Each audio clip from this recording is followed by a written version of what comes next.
But if you had to pick a part of someone else's job, what would it be that you had to do? We're going to start with Anne. I want to go. Yeah.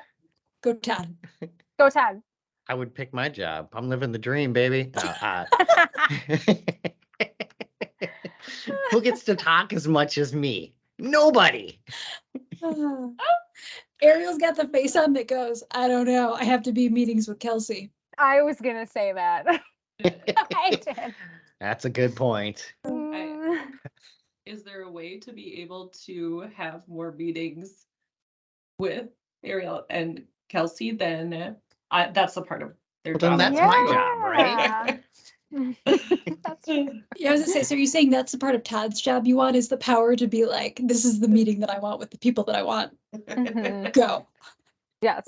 Everybody does have a calendar, so they can do that anytime they want. But You can, but I'm just saying, I'm like the totem pole. Yeah. You could schedule over a meeting and I'd probably take the meeting from you. Decline. Right. Yeah. Yeah. For sure. and you, Kelsey, do you want to read more compliance documents? You love reading. No. No, I was like, I don't envy a lot of Todd's responsibilities either, which is probably me just being pessimistic on a Monday, but I'm going, that sounds like a lot of responsibility. That sounds like a lot of compliance responsibility. Not to steal Todd's answer, but I do really like my job. But I don't know. I think I would like the fact that Todd gets to work cross-departmentally probably a little bit more than I do. Some of the operational stuff I find fascinating. So maybe just a day shadowing some of the operational stuff would be fun. Nice. I wouldn't mind. I mean, these regulations are like deep in the weeds, but I actually don't mind a little bit. And maybe Anne's going to say that's not how it is, but sometimes like the black and white of it, like this is the expectation and this is what you do. And just kind of like going down your checklist and where are you at and what do you have to get done? You know, like I actually wouldn't mind that. I don't know about all the reading that comes with it, but you know, the process I think is very interesting. So today on our Tech for Business podcast, it's the Ann Show. We're discussing government regulations. We've got Kelsey and myself are joined by Ann, our quality assurance analyst and GRC specialist, and then Todd, our COO and CISO. And we're going to kind of do a little bit of basic introduction to these government regulations, and then maybe deep dive a little bit towards the end. But I don't know if Anne wants to give us maybe a little introduction as to, you know, how many acronyms you have to know and maybe a couple of the top ones. Well, I would start with saying there's always a place to look up the acronyms that we don't know. Really working with our state, local, and federal regulations across the board. There's, like we mentioned it just a little bit ago, there's always a manual. There's always a place to refer, and there's a way to find out what the rules are with these different regulations and everything from a statute to a law. We've had a lot of opportunities with our varied customer base to see a lot of sides of different regulations that our customers have, and being able to support them with their technology and how they do their business best. So needing to know or understand where our customers are, CIT as a whole doesn't have a government regulation based on our products or our services. We have certain accreditations to support our customers and theirs, but we as an entity don't have any specific. So I'm just trying to think too. There's two big ones that have come to the surface in the last few years are CMMC and CJIS, and we'll start with CJIS because it's smaller, but that's helping our customers not smaller, but it's a less lengthy and gooey mess. It's very black and white. It is the criminal justice information services and our police departments, our cities have information sometimes that requires us to understand how CJIS information has to be protected. In that there's a really riveting manual that I think is about 260 pages that you can go through though and find at any time you need to where those controls are. We can refer to any portion of it, luckily, that we can say, okay, we'll recommend that you set it like this. It is always up to our customer though to ensure those are set appropriately. We can advise but not force. But just kind of going back, the criminal justice CJIS information is the information that law enforcement uses to work, to conduct business. It is things about criminal evidence. I'm looking at our notes too, but the biometrics, a lot to do with the identity of a criminal. And realistically, CIT doesn't actually ever touch that kind of data. I just, again, want to make crystal clear with that, but it's used to make assessments, make notes by law enforcement to support the legal system, I guess. But I'm going to jump in real briefly. I'm guessing that almost everybody that joins the podcast is probably going to be having at least some level of engagement on a government level, most likely. But just real briefly, CJIS is Criminal Information Services. So we keep throwing out the acronym. I thought a little background would help. And what's in information is the data is typically collected by government, whether that's FBI, local government, et cetera. And it does contain a lot of information about what you'd expect: fingerprinting, criminal background history, missing persons data, background checks, firearms, that kind of stuff. So if you're going through the legal process, that's the kind of information that's in the CJIS services systems. And Sorry, continue. No, I did say the criminal justice information systems. I just didn't say CJIS right after it. So it made sense to me.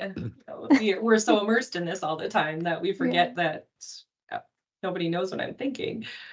It is important to be aware of all of the regulations surrounding this so we can best support our customers.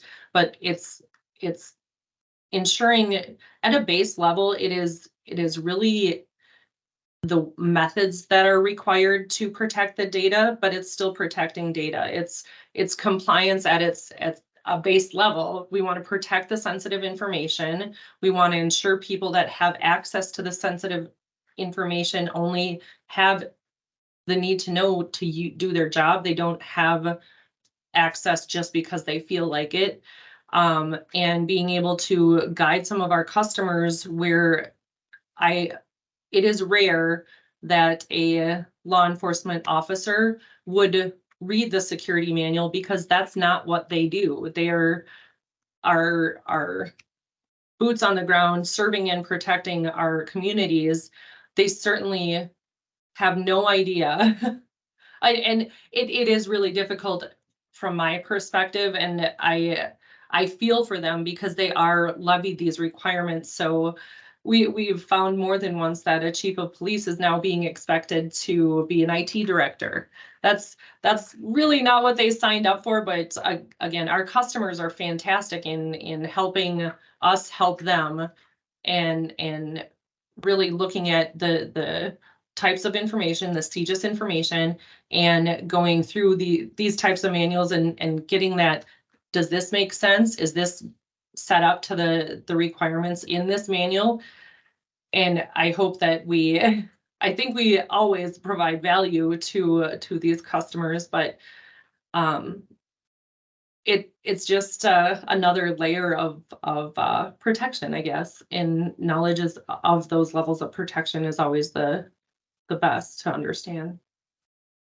With our CM, go ahead. Oh, that's fine. I was going to say, just kind of wrapping around the bubble around that a little bit. I mean, there are a lot of different organizations that do have some kind of, I was going to use the word culpability. I'm not sure that's really right, but the reason why it matters, as I mentioned, not everybody is going to be in government, or most people that are listening might be, but there is also an extension to it. If you've watched any of our podcasts in the past, we'll get into things such as supply chain or just being a part of a third party. And as the world continues to get a little bit more complicated, you start to see this rise in cybersecurity attacks, et cetera. You're seeing that there's a trickle down process of, it may be a city, it may be a county, it may be whatever, it may be the federal government itself, but they are starting to hold everybody accountable to make sure that they're doing the right things. And so you're starting to see that those organizations or government operations are being told that anybody they're working with has to comply as well. So one of the things that Ann mentioned early on was we don't really have the compliance requirement ourselves, and yet we do. So if we're working with a city, a county, a state, a contractor for the federal government, they are looking to us and saying, how are you doing your due diligence to make sure you're doing the things that you need to do, and or help us get there. But if we're helping them, they're still expecting us to be able to do all the things. So there is a strong guideline, whether that's, I'll throw in NIST too, and I never remember the acronym, but we use it enough that you should know by now. But there's let's do acronym soup, right? There's NIST, there's CMMC, there's CJIS, et cetera.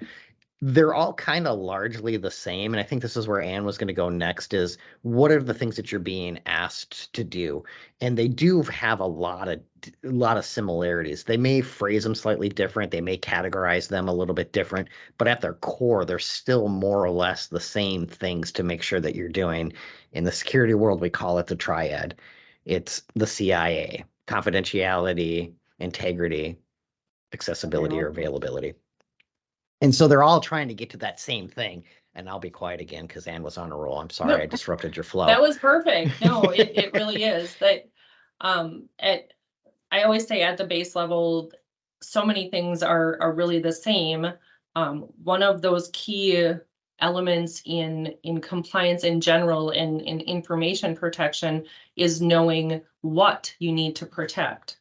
And then based on that, the layers add, we need to protect this specific type of information or device, or fill in the blank at this way. These devices are a different way, but the different regulations for government are kind of taking all of that in a big circle and saying, hey, we've identified the specific kind of information, rather than not knowing what to protect. We know, and now we have to apply it regardless. So if it's the CJIS information, like Todd elaborated on, that person data, then we know it has to be protected this way. If it's CMMC or what's called CUI, classified controlled unclassified information, then you know that this specific data has to be protected this way.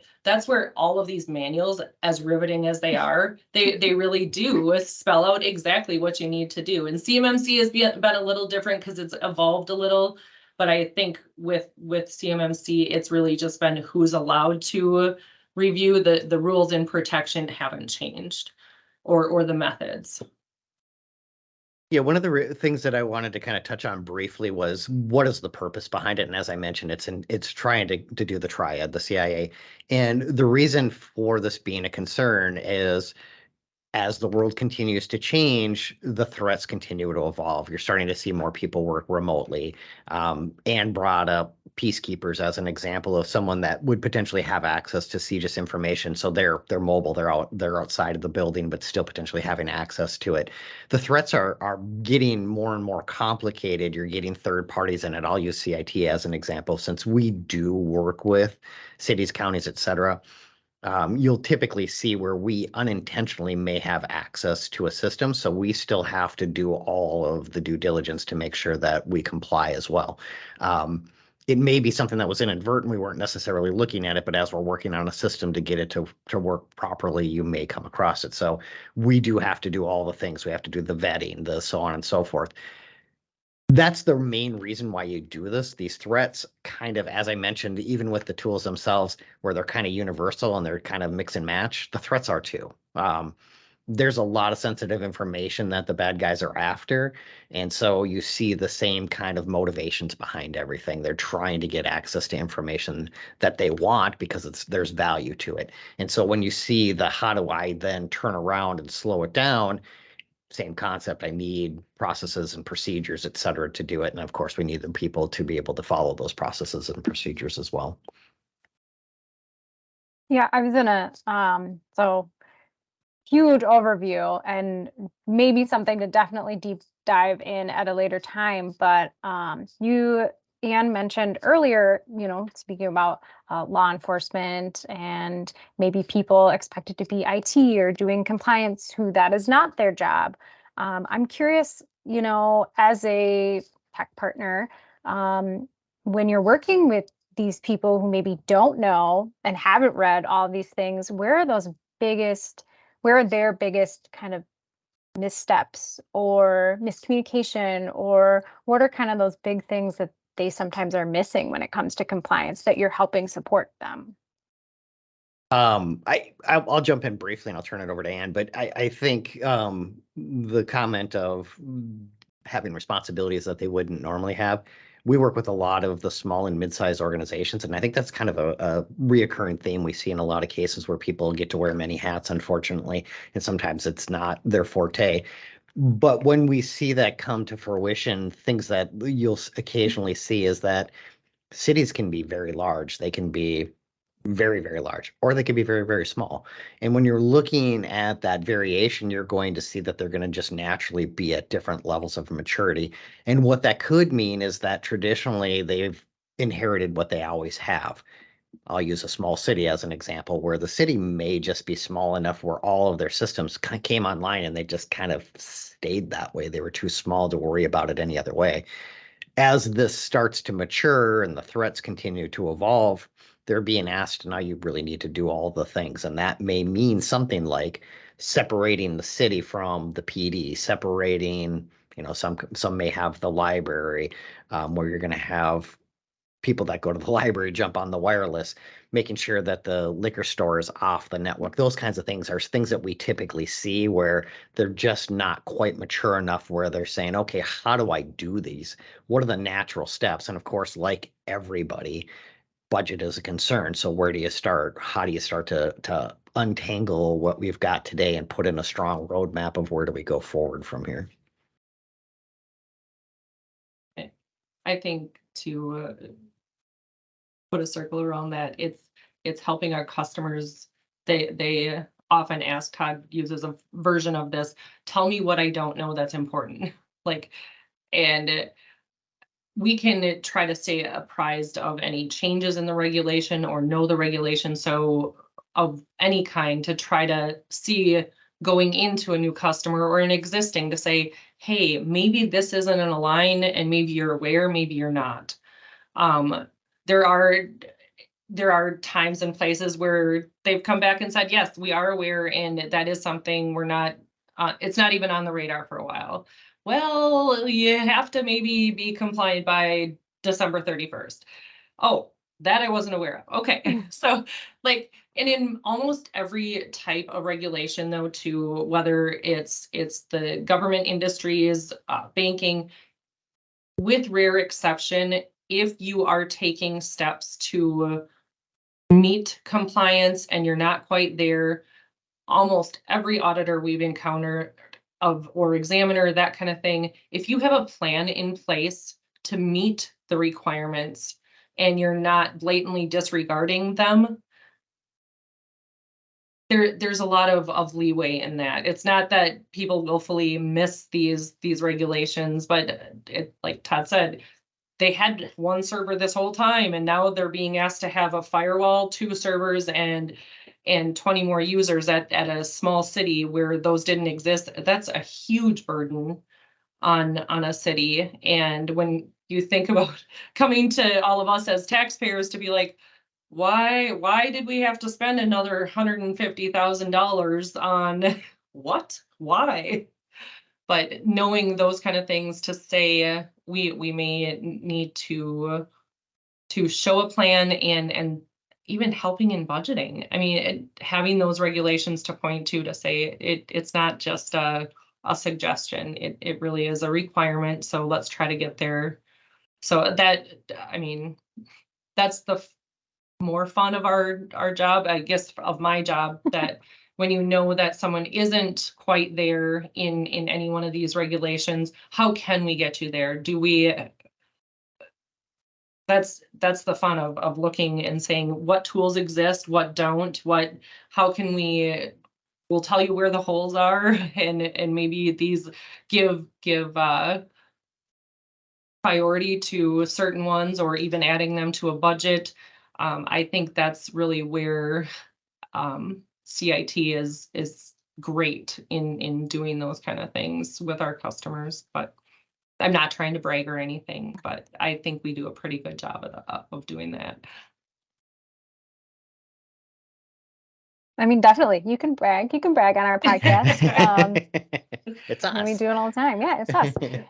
But we do recognize there are other people out there, so we encourage you to reach out and find out what you have. That comes up all the time, no matter what we're talking about. Know what you have. Is there anything else you want to kind of share? We very much skim the surface. I think we're going to come back to this, do a little deep dive. But anything else that you want to share about government regulations, best practices, tips or tricks or anything like that? I will touch on it real briefly. I mean, it does look very complicated. As Anne mentioned, there's these documents that are 20 pages long, and that is very typical in the world of compliance. But they do exist for but they do exist for a good reason, and they are trying to spell things out as clearly as they can. Unfortunately, when you're trying to be incredibly clear, sometimes that means you end up using a lot of words. That would be me. And so the reality is you can boil these things down, and this is where your tech partner starts to be able to kind of translate those documents into meaningful, actionable things. And some of those things are the stuff we talk about over and over again. Do your cybersecurity training, make sure you've got an incident response plan in place. Make sure you got your physical security in place. So there's a lot of stuff that's pretty standard, right? You just got to make sure that you're dotting your I's and crossing your T's. Some of the things that become a little bit more complicated in the government layer is that you need to make sure that you've got some agreements in place. They call them the information exchange agreements. And those are really kind of, in the typical business world, the analogy I'd make would be your NDAs. So you're trying to make sure that you've got agreements in place that say we can share information without giving out too much. And then the last thing that I wanted to add on, and again, I'll turn it over to Anne so she can expand on anything that I covered too quickly or didn't at all, would be that there are concerns about not being compliant. Now, if you're a government entity and you're being told you need to be compliant, they're not going to kick you out of the government. So there is a little bit of leeway in there, but there are certain things that if you're a partner, there are issues and concerns. So if you're non-compliant as a partner and you're being asked to, some of the downsides are you could potentially lose access to information. So CJIS in particular, a great example would be banks do background checks on their employees. And if you lose access to the data, you can't really be compliant in making sure that you're doing good hires. There are fines, and then worst case, it's possible that criminal charges could be brought against individuals as well. So there are concerns to make sure that you take it seriously. And of course, it's the government and they can enforce their will. So be cautious, be diligent. That is I think that contractors are actually held to a slightly higher standard than, say, a government entity like the cities, municipalities, that kind of thing, because we can have fines, and I'm sure a city could too, but we lose business then.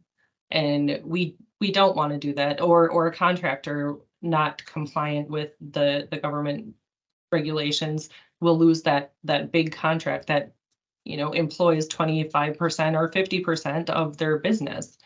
So it gets to be very real when when you potentially lose something as significant as a good chunk of your business, but it's not, it makes people suddenly pay attention as well. For sure.